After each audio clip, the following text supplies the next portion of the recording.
Doctor Muhammad Yunus বাংলাদেশের সামাজিক উদ্যোক্তা, ব্যাংকার, অর্থনীতিবিদ এবং সুশীল সমাজের নেতা, যিনি গ্রামীণ ব্যাংক প্রতিষ্ঠাতা এবং ক্ষুদ্র ঋণ ও ক্ষুদ্র ঋণের ধারণার অগ্রগামীর জন্য 2006 সালে নোবেল শান্তি পুরস্কারে ভূষিত হন। এই ভিডিওতে ডক্টর মুহম্মদ ইউনুস সম্পর্কে আলোচনা করব। তিনি এই দেশের জন্য কি কি করেছেন এবং এই দেশকে দেওয়ার জন্য তার কি কি সক্ষমতা আছে। ইউনুসকে ফরচুন ম্যাগাজিন 2012 সালের মার্চ মাসে বর্তমান যুগের 12 জন সর্বশ্রেষ্ঠ উদ্যোক্তাদের একজন হিসেবে নামকরণ করেছিল। জানুয়ারি 2008 সালে হিউস্টন, টেক্সাস 14 জানুয়ারিকে মোহাম্মদ ইউনুস দিবস হিসেবে ঘোষণা করেন। বিশ্বের সর্ববৃহৎ এবং সর্বোচ্চ সম্মানজনক প্রতিযোগিতা হল অলিম্পিক গেমস। ধনী দেশগুলো হাজার হাজার কোটি টাকা খরচ করে অলিম্পিকের হোস্ট হতো। 2034 সালের একক হোস্ট হতে সৌদি আরব কি না করল, ইনশাল্লাহ এই বিষয়ে পরবর্তী কোনো ভিডিওতে আলাপ করব।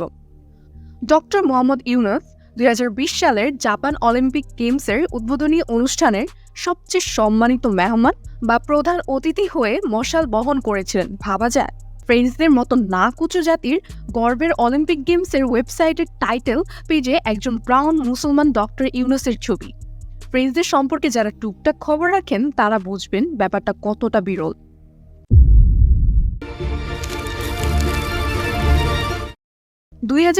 সালে নোবেল আমেরিকার প্রেসিডেন্সিয়াল অ্যাওয়ার্ড, মার্কিন কংগ্রেশনাল গোল্ড মেডেল, 1984 সালে জার্মান ম্যাগসেইসে পুরস্কার, বিশ্ব খাদ্য পুরস্কার আরও অনেক পুরস্কার উনি পেয়েছেন। উপরন্তু ইউনুস 20টি দেশের বিশ্ববিদ্যালয় থেকে 50টি সম্মানসূচক ডক্টরেট ডিগ্রি এবং 10টি দেশের রাষ্ট্রীয় সম্মানসহ 26টি দেশ থেকে 113টি আন্তর্জাতিক পুরস্কারে ভূষিত হয়েছেন। বাংলাদেশ সরকার তার নোবেল পুরস্কারের জন্য একটি স্মারক ডাকটিকিটও বের করেছে।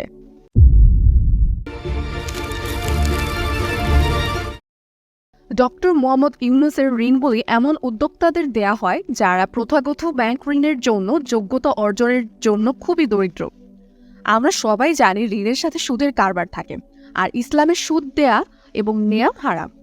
এই দিক থেকে অনেকে ডক্টর মোহাম্মদ ইউনুসকে খারাপ ভাবে নেয় এবং ডক্টর মোহাম্মদ ইউনুস আমেরিকার 42তম প্রেসিডেন্ট বিল ক্লিন্টনের স্ত্রী ও 67তম মার্কিন যুক্তরাষ্ট্রের সেক্রেটারি অফ স্টেট হিলারি ক্লিন্টনের বন্ধু, তাই উনি আমেরিকান পন্থী বলা যায়।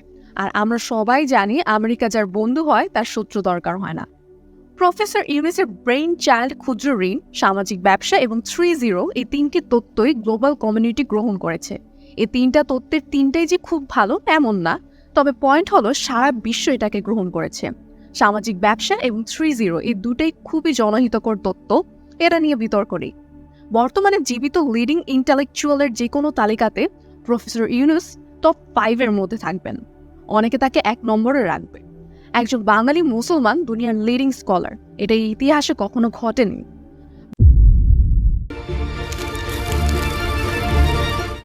বাংলাদেশে 2024 সালের কোটা সংস্কার আন্দোলনের প্রতিবাদের মধ্যে ইউনুস শিক্ষার্থীদের প্রতি সমর্থন এবং বর্তমান সরকারের প্রতি তার বিতৃষ্ণা প্রকাশ করেছিলেন এবং ছাত্রদের সবসময় সাহায্য করেছিলেন। ডক্টর মোহাম্মদ ইউনুস হাটহাজারী, চট্টগ্রামে জন্মগ্রহণ করেছেন। ইউনুস তার নিজ জেলার একটি বিজ্ঞান ও প্রযুক্তি বিশ্ববিদ্যালয়ের পাশাপাশি বাংলাদেশের দরিদ্রদের জন্য একটি চক্ষু হাসপাতাল স্থাপন করেছেন এবং তার একটি প্যাকেজিং ইন্ডাস্ট্রিও আছে। দর্শক, আপনারা এই পরিস্থিতিতে সাবধানে থাকুন, সংখ্যালঘুদের সাহায্য করুন। আমাদের সম্পদ আমরাই যেন না নষ্ট করি। অপশক্তি যেন এই দেশটাকে অশান্ত করে না তুলে, সেই দিকে আপনার জীবন জীবিকার ফাঁকে ফাঁকে একটু সময় দিন। দুর্নীতি, ঘুষ, সিন্ডিকেটকে প্রতিহত করুন, এটা আমাদের দায়িত্ব।